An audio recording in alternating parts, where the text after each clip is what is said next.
That's good, man. Again, I was talking about how the end goal for any creator is to be able to hit render and upload and share it with somebody. Any accolades and awards and anything after that is just a cherry on top, right? Agreed. The recognition. Totally agree. And I think that's how most of my clients, honestly, it's how most of them started. Preston was a 14-year-old live streaming on Justin TV. Jimmy was a 14-year-old counting to 100,000, right? They just did it because they loved it. And then it ultimately started to become a career because they were so embedded in it, they couldn't picture themselves doing anything else, right? And that, I'm not saying the podcast is going to be like my career. Like I already have a business I enjoy running, but it's a thing that I get to do on the side where I get to talk to amazing people. Investors listen to our podcast. Other people listen to our podcast. They all reach out.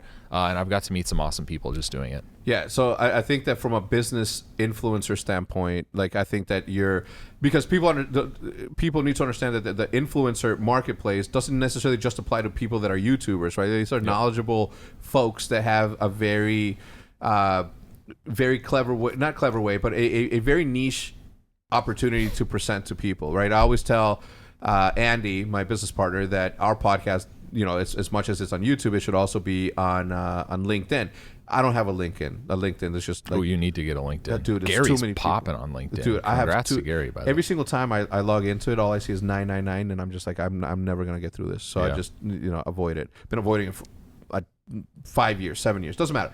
Long story short, there are people like you who are more of an influencer to the money people than what they see out there, because they see you as a bridge that will sort of close the gap between them wanting to spend money to make money, but not knowing necessarily where to invest the money. Yeah, I want most of those people to come to me because I'm the one that is, the face of this digital media influencer world, not just YouTube. But this whole like ecosystem around digital media, and they see my videos on LinkedIn, they see my podcast, they see like me working with all these larger YouTubers, and they just say, hey, I need to talk to this guy. And I've been able to meet some amazing people because of that. We filmed a video with Gary Vee actually two-ish years ago. He came to Dallas for the NFL draft. And Preston sent him a note, and he was like, hey, my manager and I would love to meet up. We met up with him in the street. He was hounding us on not posting on Facebook. We did like this 20-minute video that's on his channel right now. Quite a while. I haven't spoken to him since then, so I would love to have him on the podcast. Yeah, man. Look, I was going to see more of him this year because of the Call of Duty League. Obviously, him being a co-owner of the Minnesota Rockers. Shout out to them. Shout out to Ashley. I was specifically. Yeah, she's there too. Yeah, I mean, you know her, right? Like she too was one of those that, unfortunately had a weird situation dropped in front of her, and she did the best that she could with it. And from the beginning, she was like, you know what? I want to be a manager. I want to manage influencers, and I want to manage this, that, and the other. And I'm like, well, you're a creator. Like, why would you want to do that? And now she's like killing it as the manager. Like, she is the literal liaison for player ownership, communications, and like, I mean, they done their new roster's insane. Yeah, they're killing it. I don't know. What do you see? What about esports? Have you thought about that? Like, have you concentrated on that? I saw you tweet that. Well, I saw Mr. Beast tweet that he wants to own a League of Legends team. Yeah, it's been something that him and I have been talking about for about a year and a half. That if I ever get back into League of Legends, or if I ever get back into esports, it's only going to be League of Legends. And so he sent out that tweet yesterday. If people didn't see the tweet, it was like, I need to own a League of Legends team. And I commented on it, and I was like, everybody chill. Like, I'm working on it, right? And everybody. Wait, but you are working on it. We're putting our toe in the water to see like what this could potentially look like if Jimmy and I entered a League of Legends organization. I'm not going to say that's NA or EU or wherever that is. We're just seeing what it could look like. Right, and Jimmy only plays League of Legends. He's a very good support.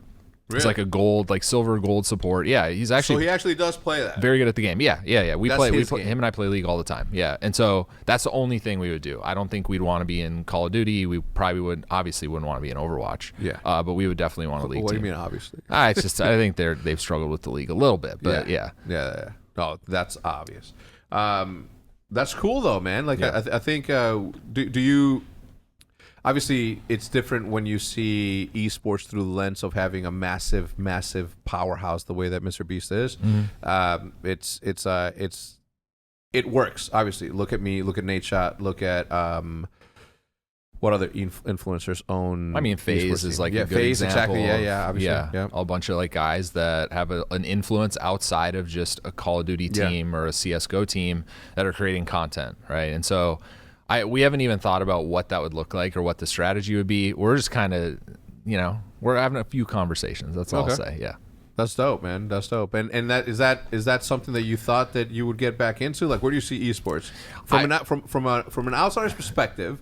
Having dipped your toes and swam in the shark waters of esports, where do you see it going from an influencer perspective? Because right now, as you know, a lot of esports athletes don't necessarily care too much about content. And they probably shouldn't because they want to. I think most esports athletes want to be the best at that specific game. And if you're streaming on Twitch just to make money, then you probably shouldn't actually be playing as a professional. So that I totally understand. What I think of esports, I obviously got to see it from the Infinite lens. To me, I still think a lot of it needs to be figured out. I don't think there's a solid business model yet that people have found that's like, yeah, that's it. Like that's how an esports organization should be run. I think there's people doing it very, very well. I think that a lot of these smaller teams are probably going to have to consolidate. So Liquid, Cloud9, 100 Thieves, like these teams will be around in a decade.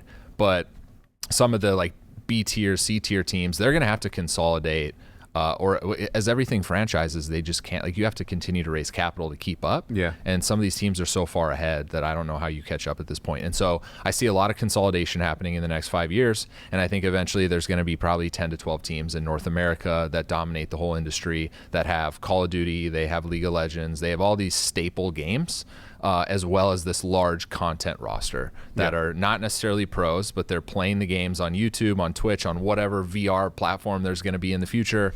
And then it's also going to be a big merchandise game. And to me, like what I hope happens is these esports teams finally realize that like, hey, we should probably start or invest or become a part of a large publisher and developer and see if we can actually create a game that everyone shares ownership in.